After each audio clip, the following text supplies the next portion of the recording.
আসনের সাবেক সংসদ সদস্য, এমপি ও সঙ্গীত শিল্পী মমতাজ বেগমকে গ্রেফতার করেছে ঢাকা মহানগর গোয়েন্দা police DB.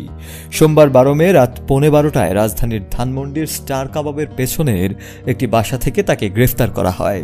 ডিএমপির media and Republic relations বিভাগের উপপুলিশ কমিশনার মোহাম্মদ তালেবুর রহমান এ তথ্য নিশ্চিত করেছেন। তার বিরুদ্ধে খুনের মামলা সহ একাধিক মামলা রয়েছে। উল্লেখ্য, 2009 সালে নবম জাতীয় সংসদের সংরক্ষিত মহিলা আসনে বাংলাদেশ আওয়ামী লীগের সংসদ সদস্য মনোনীত হন মমতাজ বেগম। আর 2014 সালে মানিকগঞ্জ 2 আসনে নির্বাচিত হয়ে সংসদ সদস্য হিসেবে দায়িত্ব পালন করেন তিনি। কিন্তু দ্বাদশ জাতীয় সংসদ নির্বাচনে নিজ দলের স্বতন্ত্র প্রার্থীর কাছে পরাজিত হয়েছেন তিনি। 5 আগস্ট আওয়ামী লীগ সরকারের পতনের পর থেকে তাকে সোশ্যাল মিডিয়ায় নানা খণ্ড খণ্ড চিত্রে দেখা গেলেও জনসম্মুখে কখনো গান করা বা রাজনৈতিক বক্তব্য দিতে তেমনভাবে দেখা যায়নি। তবে সবশেষ 12 মে গ্রেফতার হলেন তিনি। মূলত 2022 সালে জুনে